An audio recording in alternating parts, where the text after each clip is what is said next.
तो हेलो, कैसे हैं आप लोग क्लास 9th वाले बच्चे।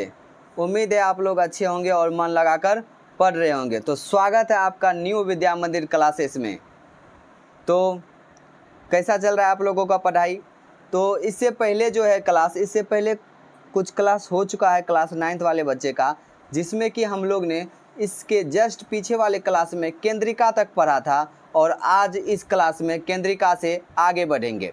ठीक है, तो जितने भी क्लास 9th वाले बच्चे हैं आप उन सभी बच्चों के पास इस वीडियो को भेज दें, इस वीडियो का लिंक भेज दें और आप उसको इस चैनल से जुड़ने के लिए बोलें।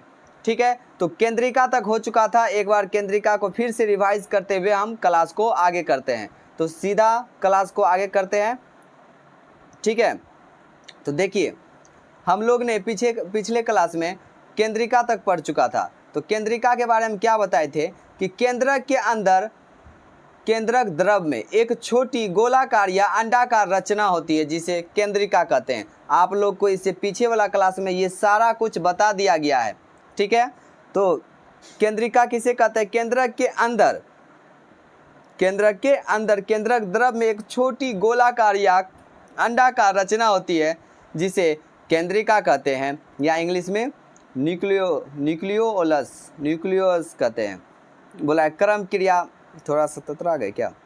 बोला कम क्रिया करने वाले कोशिकाओं में यह छोटी होती है या पाई ही नहीं जाती। बोला जो कम क्रियाशील है, जो क्या बोला है, कम क्रिया करने वाले कोशिकाओं में यह छोटी होती है या फिर पाया ही नहीं जाता है। लेकिन सक्रिय स्रावी कोशिकाओं में यह क्या होता है, यह बड़ी होती है। संख्या में यह एक या अनेक या कई हजार भी हो सकती है। ठीक है, तो बोल रहा है कि केंद्रक में आरएनए का संश्लेषण होता है। केंद्रक में किसका संश्लेषण होता है, केंद्रक नहीं केंद्रिका में किसका संश्लेषण होता है, आरएनए का संश्लेषण होता है। आगे चलते हैं। उसके बाद बोल रहा है कोशिका विभाजन में इसका विशेष महत्व है। कोशिका विभाजन में भी इसका विशेष महत्व होता है और केंद्रिका में आरएनए का संश्लेषण होता है। केंद्रिका में किसका संश्लेषण होता है, आरएनए का संश्लेषण होता है और कोशिका विभाजन में इसका विशेष महत्व है। ठीक है ना। अब चलिए आगे हम लोग का न्यू टॉपिक स्टार्ट है, गुणसूत्र। न्यू टॉपिक क्या स्टार्ट है, गुणसूत्र। आप लोग गुणसूत्र के बारे में जानते होंगे थोड़ा बहुत, है कि नहीं। तो न्यू टॉपिक है गुणसूत्र। इंग्लिश में कहते हैं क्रोमोसोम। क्या कहते हैं इंग्लिश में, क्रोमोसोम, और हिंदी में गुणसूत्र। तो चलिए गुणसूत्र के बारे में पढ़ते हैं। बोल रहा है एक सामान्य कोशिका के अंदर क्रोमोसोम महीन, लंबे तथा अत्यधिक कुंडलित धागे के रूप में दिखते हैं। कोशिका विभाजन के समय स्पष्ट दिखाई देते हैं। सामान्यतः क्रोमोसोम बेलनाकार होते हैं। बोला सामान्यतः क्रोमोसोम कैसे होते हैं, बेलनाकार होते हैं और प्रत्येक क्रोमोसोम 3 भाग में बटे होते हैं। प्रत्येक क्रोमोसोम कितने भाग में बटे होते हैं, 3 भाग में। पहला का नाम है पेलिकल, पहला का नाम क्या है, पेलिकल, और दूसरा का मैट्रिक्स और तीसरे का क्रोमेटिड। याद रखना, pellicle, matrix, chromatid, pellicle, matrix, chromatid, याद रखना। ठीक है, बताइए पहला नाम क्या है, पेलिकल, दूसरा मैट्रिक्स, तीसरा क्रोमेटिड। Pellicle, matrix, chromatids. ठीक है, चलिए आगे चलते हैं। क्या बोला जा रहा है, देखिए ये चित्र दिया हुआ, इस चित्र के बारे में भी बताएंगे। पहले देख लेते लैंग्वेज क्या लिखा। बोला है क्रोमोसोम की सबसे बाहरी आवरण पेलिकल कहलाता है। बोला क्रोमोसोम का सबसे बाहरी आवरण देखो क्या कहलाता है, पेलिकल कहलाता है। पेलिकल के द्वारा घिरा हुआ भाग मैट्रिक्स कहलाता है। पेलिकल के द्वारा घिरा हुआ भाग क्या कहलाता है, मैट्रिक्स कहलाता है। और मैट्रिक्स में क्रोमोसोम की पूरी लंबाई में 2 समांतर कुंडलित धागे के समान रचना होती है जिन्हें हम अर्धगुणसूत्र या क्रोमेटिड्स कहते हैं। क्या कहते हैं, क्रोमेटिड्स कहते हैं। उसके बाद क्या बोल रहा है, प्रत्येक क्रोमेटिड में 2 या अधिक अत्यंत महीन कुंडलित धागे, आगे चल रही है, धागे के समान रचनाएं होती है जिन्हें क्रोमोनीमेटा कहते हैं। क्या कहते हैं, क्रोमोनीमेटा कहते हैं। और प्रत्येक क्रोमेटिड के क्रोमोनीमेटा इतनी अधिक घनिष्ठता से एक दूसरे से संबंध होते हैं कि वे एक ही दिखाई पड़ते हैं। क्रोमेटिड डीएनए तथा हिस्टोन प्रोटीन का बना होता है। क्रोमेटिड किसका बना होता है, डीएनए तथा हिस्टोन प्रोटीन का बना होता है। इसी डीएनए अणु के खंड जीन है। इसी डीएनए अणु के खंड क्या है? जीन है, जो क्रोमेटिड की पूरी लंबाई में दाने सदृश दिखाई देते हैं। बोला जो कि प्रोटीन क्या है? क्रोमेटिड डीएनए और हिस्टोन का बना होता है। याद रखने वाला बात क्या है?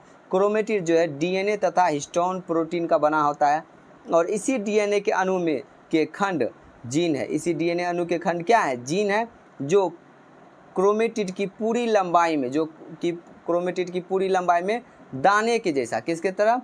दाने की तरह दिखाई देते हैं। अब उसके बाद क्या बोल रहा है? देखिए, बोल रहा है कि क्रोमोसोम के दोनों क्रोमेटिड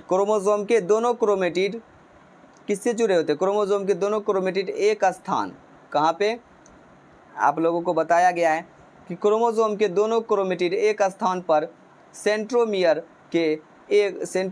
के द्वारा एक दूसरे में संयोजित रहते हैं। आप लोगों को बताया गया है क्लास में कि देखिए, ये मान लीजिएगा अगर क्रोमोसोम है,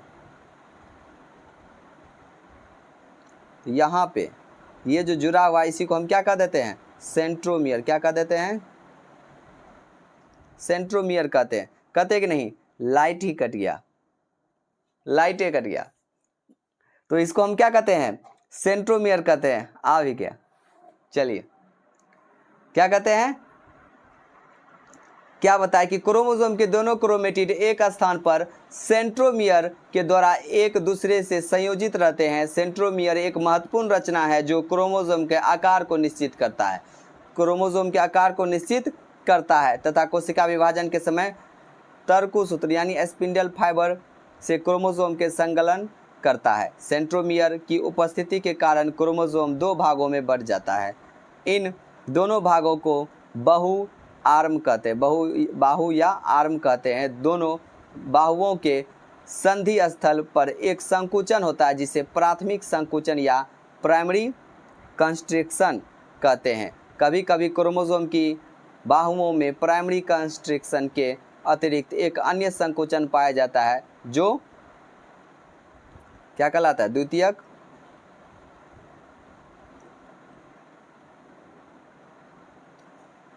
द्वितीयक संकुचन या सेकेंडरी कंस्ट्रिक्शन कहलाता है। क्रोमोसोम का शीर्ष भाग क्या कहलाता है?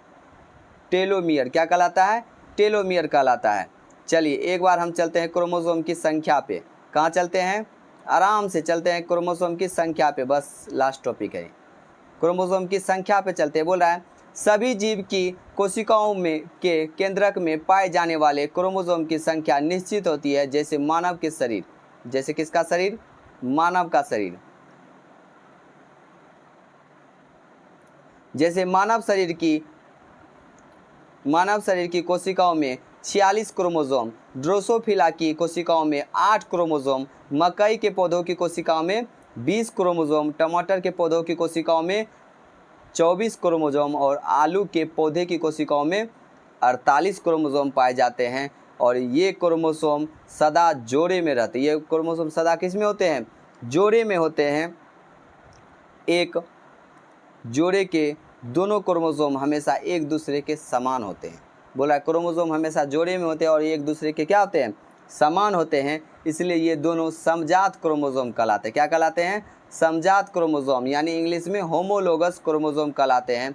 और ऐसी कोशिकाओं के क्रोमोसोम समूह जिसमें, बस इतना ही, समजात क्रोमोसोम कहलाते हैं। और ऐसी कोशिकाओं के क्रोमोसोम समूह जिसमें दोनों समजात क्रोमोसोम होते हैं वो क्या कहलाते हैं? द्विगुणित। क्या कहलाते हैं? द्विगुणित कहलाते हैं। परंतु युग्मक जैसे शुक्राणु तथा अंडाणु में क्रोमोसोम की संख्या कायिक कोशिका के क्रोमोसोम की संख्या की आधी होती है। ऐसे कोशिका के क्रोमोसोम समूह अगुणित कहलाते हैं। ठीक है, तो बोल रहा है कि जिसका समजात क्रोमोसोम रहेगा उसको द्विगुणित कहेंगे, और जैसे युग्मक जैसे शुक्राणु तथा अंडाणु में जो क्रोमोसोम की संख्या रहती है वो आधी होती है, इसलिए हम उसको क्या कहते हैं? संख्या कायिक कोशिका के क्रोमोसोम की संख्या का आधी होती है। ऐसी कोशिकाओं के क्रोमोसोम अगुणित होते हैं, उसको द्विगुणित, इसको अगुणित कहते हैं। समझ में आया? बताइए, क्लास समझ में आया? यहीं तक पढ़ाएंगे, इसके आगे प्रोकैरियोटिक यूकैरियोटिक स्टार्ट करेंगे तो ये लंबा चल जाएगा, इसलिए एक क्लास में प्रोकैरियोटिक यूकैरियोटिक स्टार्ट करेंगे जिसको कि ख़त्म ही कर देंगे। ठीक है, तो आज के लिए इतना ही, मिलते हैं अगले क्लास में। तब तक के लिए हंसते रहिए, मुस्कुराते रहिए और मन लगाकर पढ़ते रहिए। मन लगाकर पढ़ना है, इससे थोड़ा सा ही पीछे क्लास में हुआ ऑफलाइन वाले बच्चों के क्लास में, और इससे आगे हो गया तो ऑफलाइन वाले बच्चे भी देख लेंगे। ठीक है, तो मिलते हैं अगले क्लास में। ठीक है।